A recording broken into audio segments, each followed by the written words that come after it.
ಇನ್ನು ಬಾಗಲಕೋಟೆಯಲ್ಲೂ ಅಷ್ಟೇ ಅಲ್ಲೂ ನಿಂತಲ್ಲೇ ನಿಂತಿವೆ ಬಸ್ಗಳು, ಹಾಗಾಗಿ ಪ್ರಯಾಣಿಕರು ಪರದಾಡ್ತಾ ಇದ್ದಾರೆ. ಕೆಎಸ್ಆರ್ಟಿಸಿ ಮುಷ್ಕರದ ಎಫೆಕ್ಟ್ ಬಾಗಲಕೋಟೆ ಜಿಲ್ಲೆಯಾದ್ಯಂತ ತಟ್ಟಿದೆ. ಬಸ್ ಇಲ್ದೇನೆ ಮಕ್ಕಳು ಮಹಿಳೆಯರು ಪರದಾಡ್ತಾ ಇರುವಂತಹ ದೃಶ್ಯ ನೋಡ್ತಾ ಇದ್ದೀವಿ. ಲಗೇಜ್ನೊಂದಿಗೆ ಪುಟ್ಟ ಪುಟ್ಟ ಮಕ್ಕಳೊಂದಿಗೆ ಮಹಿಳೆಯರು ಕಾಯ್ತಾ ಇದ್ದಾರೆ. ಮುದ್ದೇಬಿಹಾರ ತಾಲೂಕಿಗೆ ಹೋಗಬೇಕಾಗಿರುವಂತಹ ಮಹಿಳೆ ಯಾಕೆ ಪರದಾಡ್ತಿದ್ದಾರೆ? ಹಲವರಿಗೆ ಮಾಹಿತಿ ಇರಲ್ಲ, ಮಾಹಿತಿ ಇದ್ರೂ ಕೂಡ ಅನಿವಾರ್ಯತೆ ಬೇರೆ. ಎಲ್ಲೋ ಒಂದ್ ಕಡೆ ಬಸ್ ಬಿಡ್ತಾರೇನೋ, ಒಂದೆರಡು ಬಸ್ಗಳು ಹೋಗ್ಬೋದೇನೋ ಅಂತ ಅನ್ಕೊಂಡಿರ್ತಾರೆ. ಎಳೆ ಮಕ್ಕಳನ್ನ ಕಟ್ಕೊಂಡು ಮಹಿಳೆ ಕಾದು ಕುಳಿತಿರುವಂತಹ ದೃಶ್ಯ ನೋಡ್ತಾ ಇದ್ದೀವಿ. ಗೋವಾದಿಂದ ಬಾಗಲಕೋಟೆ ಮಾರ್ಗವಾಗಿ ವಿಜಯಪುರದ ಮುದ್ದೇಬಿಹಾಳ ತಾಲೂಕಿನ ದೇವರಿಗೆ ಹೋಗಬೇಕಾಗಿತ್ತಂತೆ ಆ ಮಹಿಳೆ.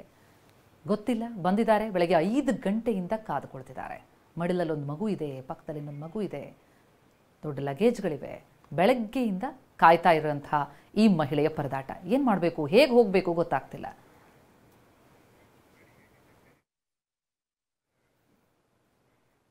ಇದು ಬಾಗಲಕೋಟೆ ಅಪ್ಡೇಟ್. ಆದರೆ ಈಗ ಮೈಸೂರು ಭಾಗದಲ್ಲೂ ಕೂಡ ಮುಷ್ಕರದಿಂದ ಮೈಸೂರಿನಲ್ಲಿ ಪ್ರಯಾಣಿಕರಿಗೆ ತಲೆಬಿಸಿ. ಅದರಲ್ಲೂ ಮೈಸೂರಿನಿಂದ ಬೆಂಗಳೂರಿಗೆ ಬರುವಂಥವ್ರು, ಇನ್ನೊಂದು ಕಡೆ ಗ್ರಾಮಾಂತರ ಭಾಗಕ್ಕೆ ಹೋಗುವಂಥವ್ರು, ಅವ್ರದ್ದೊಂಥರ ಸಮಸ್ಯೆ. ಸಾರಿಗೆ ಬಸ್ಗಳಿಗಾಗಿ ಈಗ ಕಾಯ್ತಿರುವಂಥ ಪ್ರಯಾಣಿಕರು. ನಿತ್ಯ ಮೈಸೂರಿನಿಂದ ಬೆಂಗಳೂರಿಗೆ ತೆರಳುವವರು, ಕೆಲವರು ಈ ಡ್ಯೂಟಿಗೆ ಬರುವಂಥವ್ರು, ಸೊ ಅಂಥವ್ರಿಗೂ ಕೂಡ ಸಮಸ್ಯೆ ಆಗ್ತಿದೆ. ಸೊ ಮೈಸೂರು ಬಸ್ ನಿಲ್ದಾಣ ಕೂಡ ಖಾಲಿ ಹೊಡಿತಿರೋದು. ಈಗ ಬೆಳಗ್ಗೆ ಒಂದಷ್ಟು ಬಸ್ಗಳಿದ್ವು 6 ಗಂಟೆ ಅಷ್ಟೊತ್ತಿಗೆ, ಆದರೆ ಈಗ ಆ ಬಸ್ಗಳು ಕೂಡ ಸಂಚಾರವನ್ನು ನಿಲ್ಲಿಸಿರೋ ಹಾಗೆ ಕಂಡು ಬರ್ತಾ ಇದೆ. ಒಂದಷ್ಟು ಬಸ್ಗಳನ್ನು, ಬೆರಳೆಣಿಕೆಯಷ್ಟು ಬಸ್ಗಳನ್ನು ನಾವು ನೋಡ್ತಿದ್ದೀವಿ ಅಷ್ಟೇ. ಅದನ್ನು ಬಿಟ್ಟರೆ ಮೈಸೂರು ಬಸ್ ಸ್ಟ್ಯಾಂಡ್ ಯಾವತ್ತೂ ಕೂಡ ಭಾಳ ಕ್ರೌಡ್ ಇರುವಂಥ, ನಿರಂತರವಾಗಿ ಬಸ್ಗಳ ಓಡಾಟ ಇರುವಂಥ ಬಸ್ ನಿಲ್ದಾಣಗಳಲ್ಲೊಂದು. ಆದರೆ ಇವತ್ತು ಆ ಬಸ್ಗಳು ಕೂಡ ಭಾಳ ಕಡಿಮೆ ಇದೆ. ಸೊ ಬೆಳಗ್ಗೆ ನೂರಾರು ಸಂಖ್ಯೆಯಲ್ಲಿ ಜನ ಆಗಮಿಸಿ ಅಲ್ಲಿ ಕಾಯ್ತಿದ್ದಾರೆ. ನಮ್ಮ ಮೈಸೂರಿನ ಪ್ರತಿನಿಧಿ ರಾಮ್ ಒಂದು ಪ್ರತ್ಯಕ್ಷ ವರದಿ ಕೊಟ್ಟಿದ್ದಾರೆ, ಬನ್ನಿ ನೋಡೋಣ.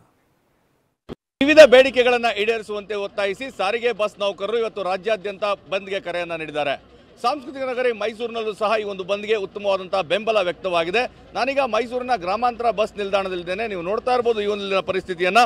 ಅಂದರೆ ಪ್ರಮುಖವಾಗಿ ಬೆಳ್ಳಂಬೆಳಗ್ಗೆ ಮೈಸೂರಿನಿಂದ ಬೆಂಗಳೂರಿಗೆ ತೆರಳುವಂತಹ ಸಂಖ್ಯೆ ಸಾಕಷ್ಟು ಇರುತ್ತದೆ. ಆದರೆ ಇವತ್ತು ಈ ಒಂದು ಮೈಸೂರು ಗ್ರಾಮಾಂತರ ಬಸ್ ನಿಲ್ದಾಣದಲ್ಲಿ ಯಾವುದೇ ಬಸ್ಗಳು ಪ್ರಯಾಣವನ್ನು ಮಾಡ್ತಾ ಇಲ್ಲ.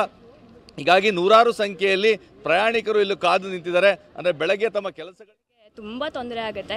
ಇವಾಗ ಎಷ್ಟು ತುಂಬ ಹೊತ್ತಿಂದ ಕಾಯ್ತಾ ಇದ್ದೀವಿ ನಾವು, ಬಟ್ ಇಲ್ಲಿ ಬಸ್ಸೇ ಇಲ್ಲದೆ ಇರೋದ್ರಿಂದ ಇಷ್ಟೊಂದು ಜನ ಹಾಗೆ ಸುಮ್ಮನೆ ನಿಂತೀವಿ. ಇಲ್ಲಿ ಕೆಲಸಕ್ಕೆ ಹೋಗೋರು ತುಂಬ ಜನ ಇರ್ತಾರೆ, ಅವ್ರಿಗೆಲ್ರಿಗೂ ತೊಂದರೆ ಆಗ್ತಿದೆ. ಇದನ್ನು ಸರ್ಕಾರ ಅಥವಾ KSRTC ಸಂಸ್ಥೆ ಅರ್ಥ ಮಾಡ್ಕೊಳ್ಬೇಕು. ದಿಢೀರಂತ ಈ ರೀತಿ ಮುಷ್ಕರಗಳನ್ನ ಮಾಡಿರೋದ್ರಿಂದ ತಾವು ಹೇಳ್ದಂಗೆ ಕೆಲಸಕ್ಕೆ ಹೋಗಬೇಕು, ಸ್ಟೂಡೆಂಟ್ಸ್ಗಳಿದ್ದಾರೆ, ಕೆಲವರು ಹುಷಾರಿಲ್ಲ ಆಸ್ಪತ್ರೆಗೆ ಹೋಗಬೇಕು, ಈ ರೀತಿ ಮಾಡೋದ್ರ ಬದಲು ಅವ್ರಿಗೆ ಏನು ಮನವಿ ಮಾಡ್ತೀರಾ ಅಂತ?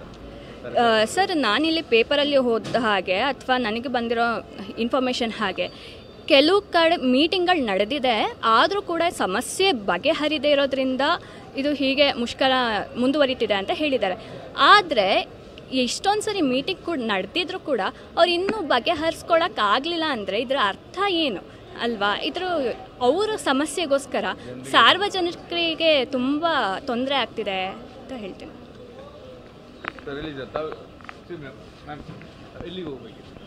ಆಫೀಸ್ಗೆ ಹೋಗಬೇಕಿತ್ತು, ಬ್ಯಾಂಗ್ಳೂರು.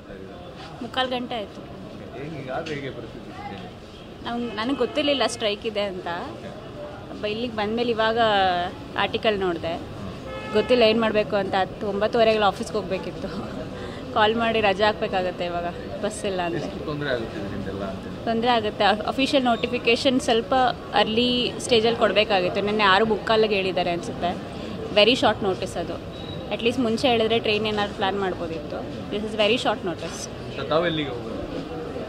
ನಾವು ಬೆಂಗಳೂರಿಗೆ ಸರ್. ವರ್ಕು ಹೋಗ್ತಾ ಇದ್ದೀವಿ ಸರ್. ಏನು ಹೇಳ ಸರ್, ಅವ್ರಿಗೆ ಗೊತ್ತಿರೋದು.